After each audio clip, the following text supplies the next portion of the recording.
Hello, I'm Father Bob Dueweke. I'm the director here at the Tepeyac Institute in the Diocese of El Paso.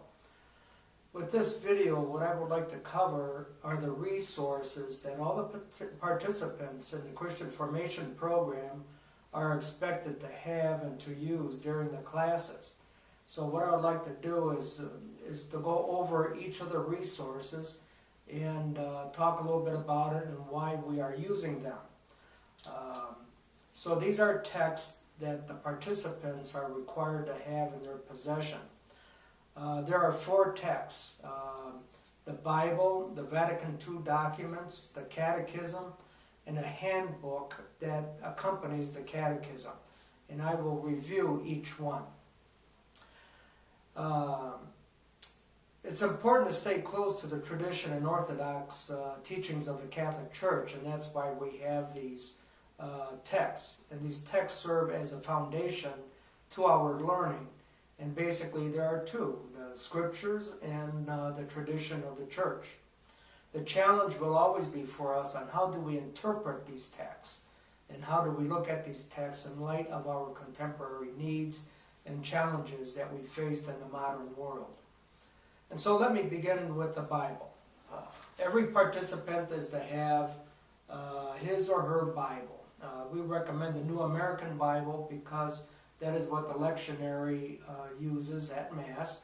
But there are other versions of the Bible that one can also use. As Christian believers, we turn to Jesus Christ as the reason and source of our hope. And so it's important to know the Scriptures in order to understand who Jesus was and what his mission entailed. St. Jerome, who was one of the first interpreters and translators of the Bible, said that to know Christ is to know the Scriptures. And so we take his cue and we look at the importance of using the Scriptures, learning to meditate with them, to read them, and to study them, and then incorporate them into our lives. A few years ago, there was a synod of bishops in Rome on precisely the Bible. And it's been admitted that many Catholics don't use the Bible, or they don't understand the Bible. There's an invitation to change that position for the Catholics to embrace the Bible and to use it as one of our foundation documents. Our spirituality and way of life must be grounded in the Gospel and in the New Testament writings.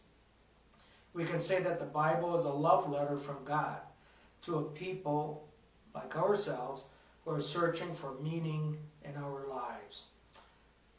The second document that I'd like to emphasize that Tepeyac requires is the Compendium of the Vatican II documents. There are 16 such documents that have been written and compiled in this compendium.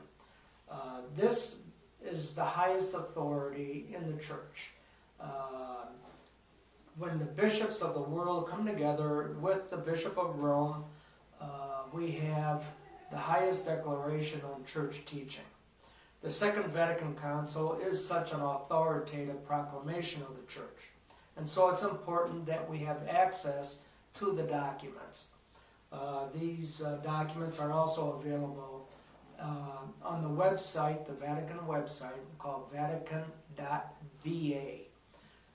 And you access the archives, and you will be able to access each of the documents. The goals of the Pastoral Council of Vatican II are articulated in the first paragraph in the Constitution on the Sacred Liturgy. And there are 4. These serve as guidelines for our classes at Tepeyac. Those guidelines or goals of the Council are to increase the vigor of the Christian faithful, to help the average Christian become excited about his or her faith.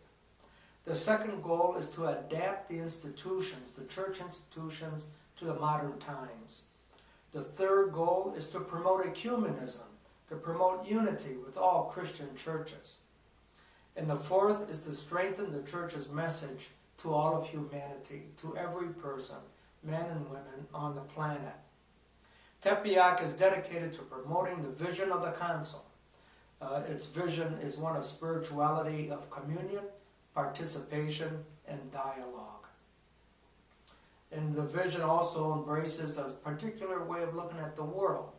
The world is not a threat to the church, but rather a dialogue, a conversational partner in trying to discover truth together and to build a better world.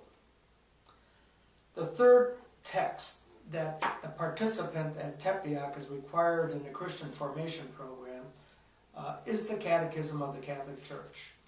From the Vatican II documents, the fathers of the church and different commissions have come together to put together the catechism based on the new insights from Vatican II. And that's why the catechism is so important. Both of these texts are used as reference books. We don't use them as a novel, read them from cover to cover. We use them as a kind of encyclopedic dictionary in which people can look up certain questions and to try to find guidelines to their questions or concerns. And so the catechism will serve as another foundational text. It is not separate from Vatican II, but it's intimately related to the vision of the council. And so the catechism is the best reference book that we have for understanding our faith. Along with the catechism, because as you see it's so thick and dense and there's a lot of information here, there's a nice little companion book to the catechism called the Handbook for Today's Catholic. This handbook serves as a quick index guide on what you want to look up. For instance, if you want to try to understand grace and the theological virtues, you go to that chapter here and it will indicate what paragraphs you could find that in the original catechism. So these two books work together. So in conclusion, the Christian faith is not a matter of feeling. It's not a feel-good religion. It is a religion that incorporates thinking into its beliefs. And that is why reading books about our faith is so important. St. Anselm in the 11th century took the cues from St. Augustine that the study of theology and Christian formation is faith-seeking understanding. The first communities of the Christian movement talked about the uniting of the mind and heart. We find that in the Acts of the Apostles in chapter 2 and chapter 4. And so we have our cue again that religion, the movement of Christianity is about thinking as well as feeling. It is heart and mind. And this is why books like the Bible, the Vatican II documents, and the Catechism, and a companion to help us navigate through the Catechism are so important to the classes here at Tepeyac.